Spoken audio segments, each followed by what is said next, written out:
Make. Miss. It's a make or miss league. The Warriors are opening up a 12-point lead with 3 minutes left in the third quarter. And your plus. Getting bows in the stat sheet right there. My plus minus as a sideline reporter is phenomenal. You hang your head. Hey, that's my family with the floater. Brother-in-law.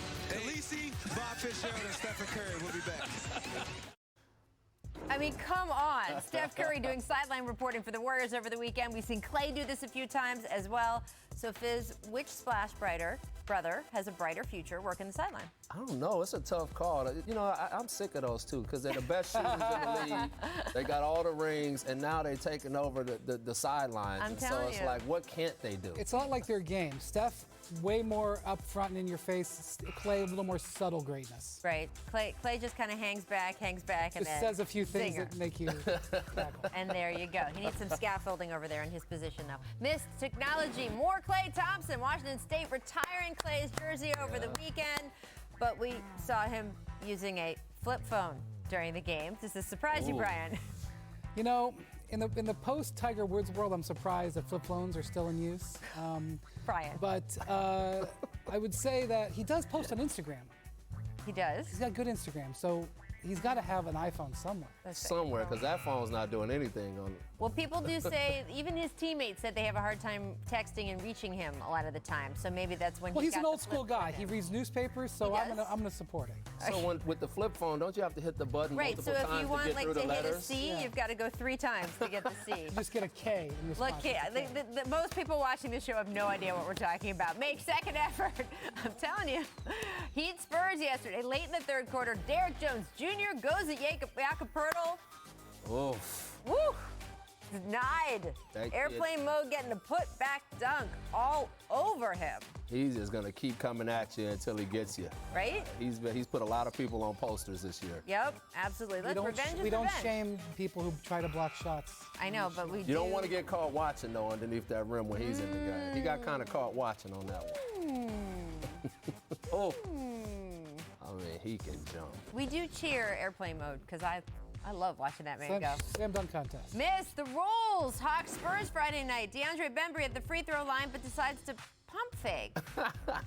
Turns out that's a violation and a turnover. Does everyone know, Fizz? Like, do your young players know you can't do this? Oh, no, they know, but he probably felt very uncomfortable before he was about to release that thing and ended up wanting to What's do worse, a an redo. airballed free throw or getting called for a violation? I say the violation is an easier thing to accept. So if you don't think it's coming out right, you might as well just bring it back. Yeah, And then you're like, 'cause I the meant airball to. is You're tough. like, at least I meant to do that. The airball right? is a tough one.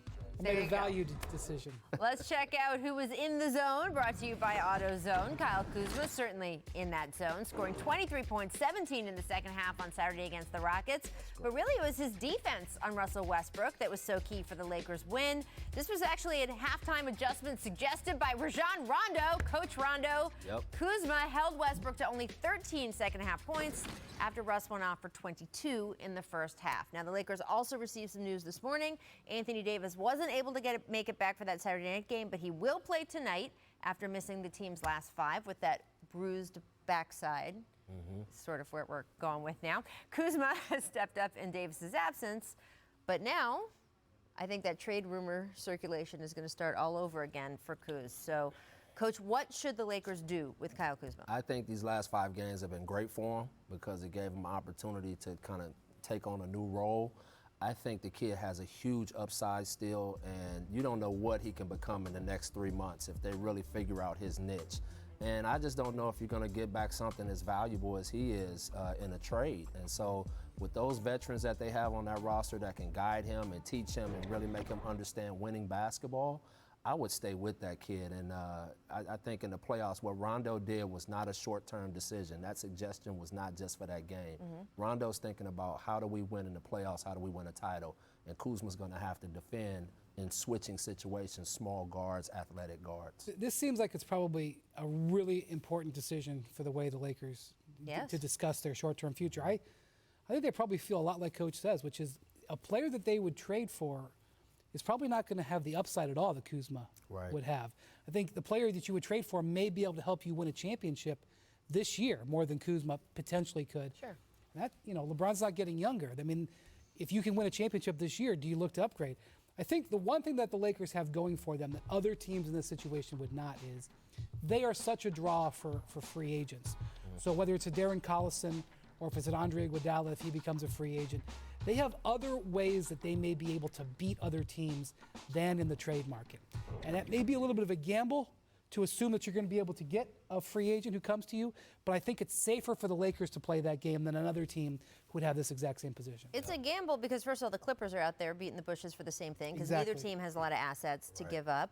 And also it's a gamble because Andre Iguodala might not be bought out. He might not be available. A team may come to Memphis. They have held on to him for this long. Some team may come to them and say, hey, we'll give you a second rounder for him. And there's no reason for Memphis not to do it at that point when they get to that 11th hour. And then maybe he's a Philadelphia Sixer again. Like, who knows what's going to happen to Andre Iguodala? Who knows if Darren Collison's actually going to want to come back and play? That hasn't happened yet.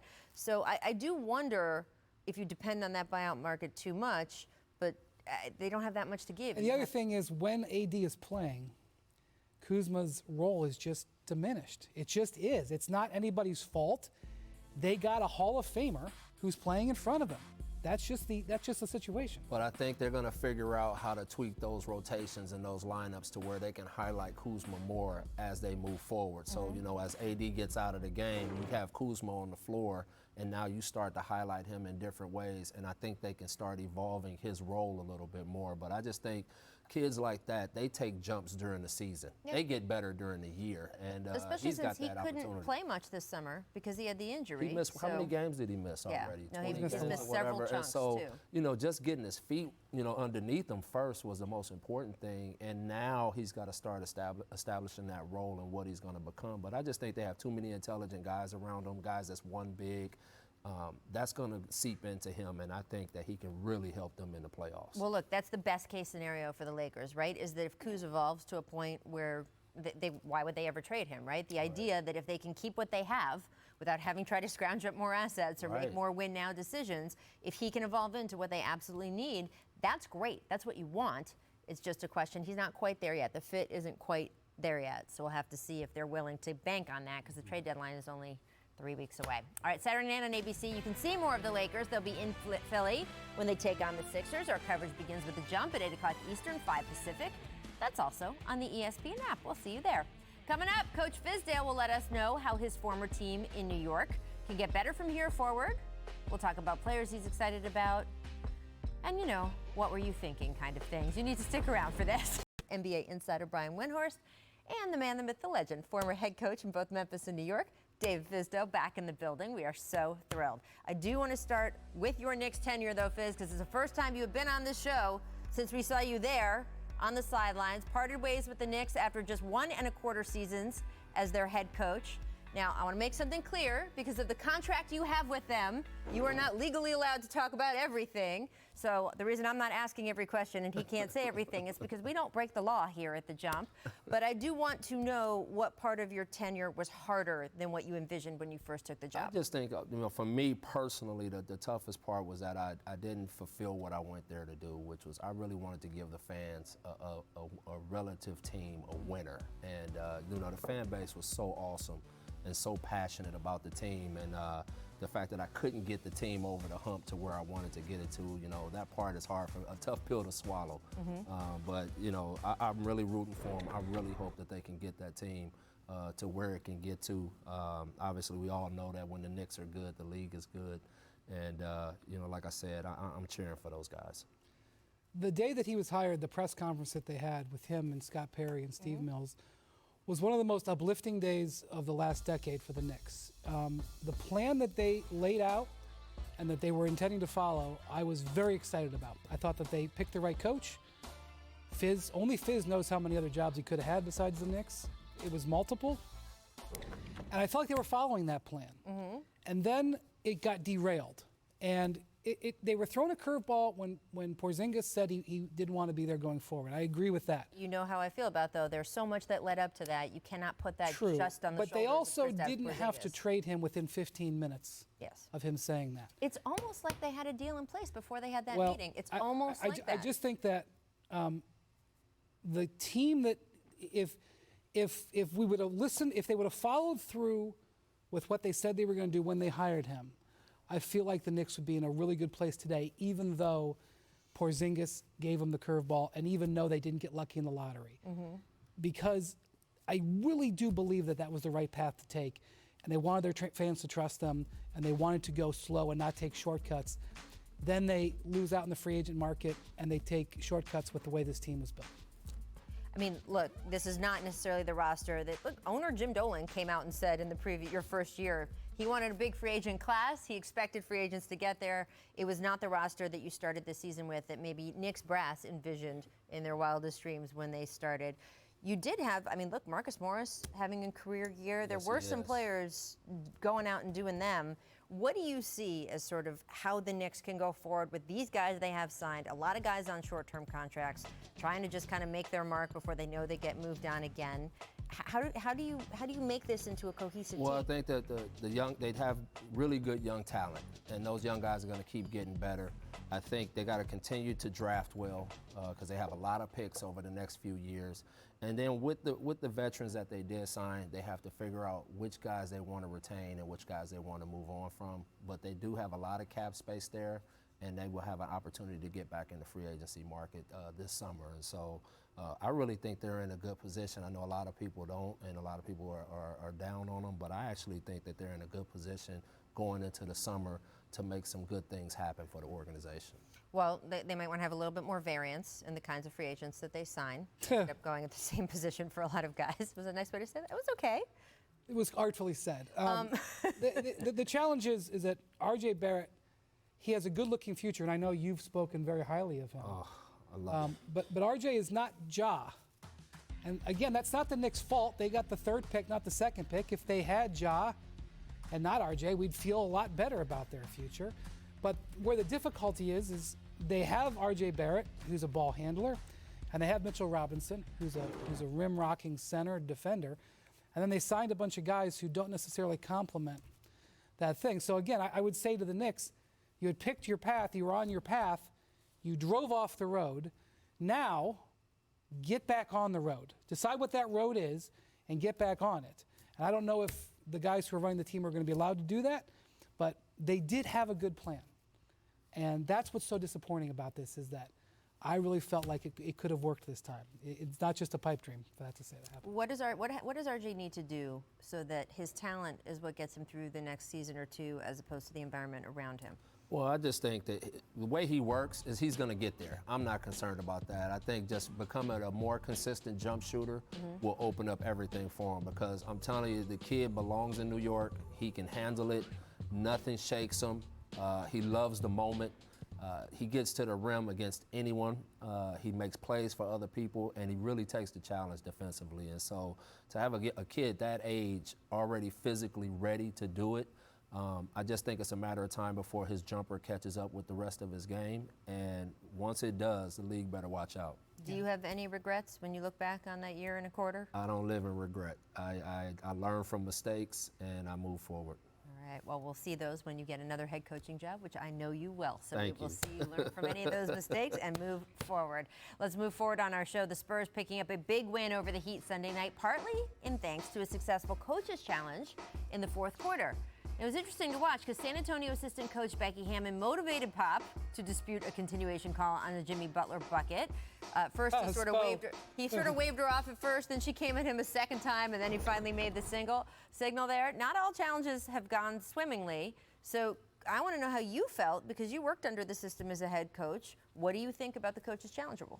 I'm 50-50 on it, but I do think that it adds a whole nother element to the game for situations like that. You can win a game or lose a game based on that. Future head coach Becky Hammon came through and really won a big game for Pop and those guys. But what I tried to do is I always tried to hold my challenge as long as possible for situations like that. And I even had a coach on the staff that was designated to really lock in on that part of the game and give me good feedback on when to challenge and which ones. The hardest part is to pass up on some. Right. When you know, like, oh, that's a bad call. You got to be able to walk away from that sometimes knowing that you may need that thing in the last 2 minutes of a game. Or you may need the timeout. Or the timeout, Because a lot of coaches would rather have a timeout where they can get their guys together and draw up a play than Something that went the other way. have a challenge where you may win the challenge and still not get the ball. And what drove Spo crazy about this play was he felt that it went beyond the 30 seconds. And the other thing is the rules are so new, and everybody's still learning about them, and the NBA is still learning how to apply it, and the coaches are still learning their strategy, that it's a bit of a mess at times. It gets messy. You know, there was just a game between Utah and New Orleans a couple of weeks ago where clearly there was a foul at the buzzer on Rudy Gobert, but they didn't call the foul. So it's kind of like in football. You can't review something that didn't get called that doesn't exist. So in football, the referees learned to let a fumble go and let the team pick it up and run it back for a touchdown, even if it looks clearly that it's not, so that you can review it. Right. The officials haven't learned how to call it yet. It hasn't, you know. But I'm going to tell you this: no matter what any of the coaches say, and I've done a lot of talking to coaches about this, it's not going away. Adam Silver wants us to be there. If anything, I think it expands. So this is just going to be part of a longer process. And everyone will adapt. Yeah. Like you said, the league will adjust, the officials will adjust, the coaches will get better at it. I'm sure they'll tinker with a few things to make it more efficient. But the one thing I do like about it, it adds a whole nother element to the game that's exciting and could really change the view of a game. I love it. I've loved it since they started talking about it. I'm thrilled they put it in. I would like them to actually have a red flag. I would like it to be required to be kept in the sock so that we could see all the coaches' socks as they have to put them out, right, or something like that. I do think that it should be limited to the fourth quarter because I think that would take some pressure off coaches to use it early. I didn't see any of your players doing this to you. I have seen some, especially superstar players in this league, feel that they were not given the right call, and they walk back to the bench doing this. And the dynamic between a big star and his coach is already tenuous enough. Yeah, but you know, as a coach, you got to be able to tell them, no, we're not pulling that trigger right now, unless, like, I think the way you really have to protect your players is foul trouble. And if you can keep a guy from getting to a bad place with foul trouble, then you do it early. But otherwise, sometimes you got to tell your star, chill. Fizz has no problem standing up to his players. That I can verify. I'm aware of that. We don't have that situation everywhere in the NBA. Coming up, Bucks GM John Horst said it's the team's job to, quote, create a winning environment around Giannis.